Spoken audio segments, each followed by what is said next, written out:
Hello दोस्तों, आज हम डिस्कस करते हैं व्हाट इज बीईपी। बीईपी का मतलब है ब्रेक इवन पॉइंट। तो नॉर्मली ब्रेक इवन पॉइंट का मतलब ये होता है कि ये ऐसा लेवल ऑफ सेल्स होता है कि जहां पे न प्रॉफिट होता है न लॉस होता है। तो हम इसको कैलकुलेट कैसे करेंगे? सो लेट अस से कि हमारे प्रोडक्ट की प्राइस इज 100 रुपीज, इसमें वेरिएबल कॉस्ट इज 50 रुपीज।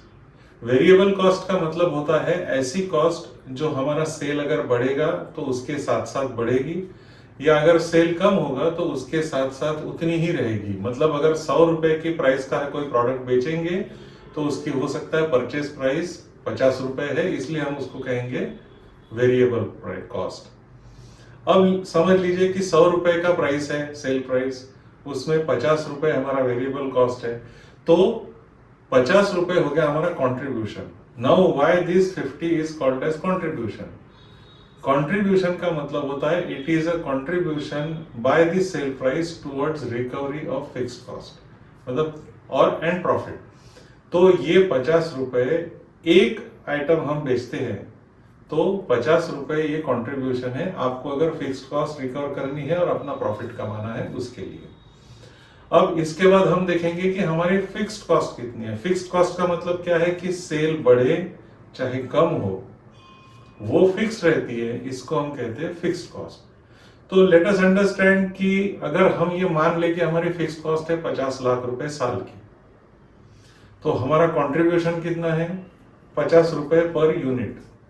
मतलब एक आइटम हमने बेचा तो हमको 50 रुपए का कंट्रीब्यूशन आएगा, मतलब sale price minus fix variable cost that is purchase price. तो 50 रुपए बचे, उसमें मुझे 50 लाख रुपए अगर साल भर में रिकवर करना है तो मुझे कितने यूनिट बेचने पड़ेंगे? 1 लाख यूनिट। मतलब अगर मैं 1 लाख यूनिट बेचूंगा तो कंट्रीब्यूशन कितना आएगा 50 लाख रुपए। मेरी फिक्स्ड कॉस्ट कितनी है 50 लाख रुपए। तो इसका मतलब वहां पे ये पॉइंट पे there is no profit no loss. So this point is called as break even point. मतलब क्या कि अगर मैं 1 लाख यूनिट बेच सकता हूं या बेचता हूं तो मुझे ना प्रॉफिट होता है न लॉस होता है।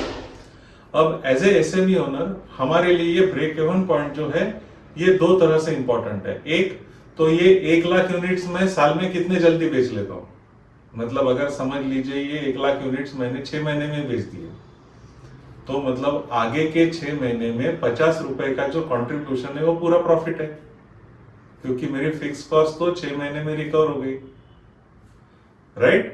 तो ये 50 लाख रुपए अगर मेरे 6 महीने में रिकवर हो गए, साल भर का जो मेरा फिक्स कॉस्ट है, तो उसके बाद जो sale price minus variable cost बचता है 50 रुपए per unit is my profit. तो आप जब कभी बल्क चीज कोई भी बनाते, क्या कोटेशन देते हो, तो उसमें आपको ये आइडेंटिफाई करना है कि अगर मेरी फिक्स्ड कॉस्ट मेरे नॉर्मल रूटीन सेल से रिकवर हो रही है और कहीं बल्क टेंडर या मुझे जहां पे प्राइस पे लड़ना है वहां पे मैं कितना कोट कर सकता हूं।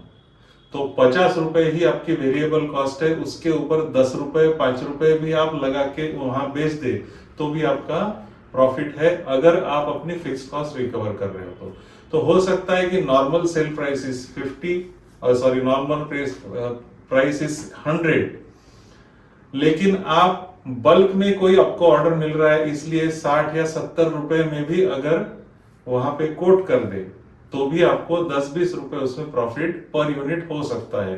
क्यों? क्योंकि आपका नॉर्मल सेल्स जो है वहां से आपकी फिक्स कॉस्ट रिकवर हो रही है। तो एज ए एसएमई ओनर हमको ये समझना निकालना बहुत जरूरी है कि मेरा बीईपी सेल्स कितना है। तो आपका बीईपी सेल्स हो गया 100 इंटू 1 लाख यूनिट्स, राइट, क्योंकि आपको 50 लाख रिकवर करने के लिए 1 लाख यूनिट बेचने पड़ेंगे।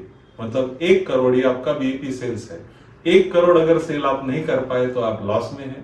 1 करोड़ के ऊपर आप जितना सेल्स करेंगे, जितने यूनिट सेल्स करेंगे उसको 50 से मल्टीप्लाई करेंगे, उतना आपका प्रॉफिट रहेगा।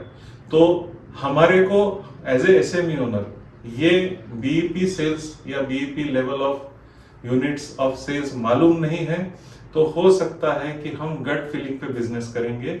तो basic thing to know in business is what is your BEP level.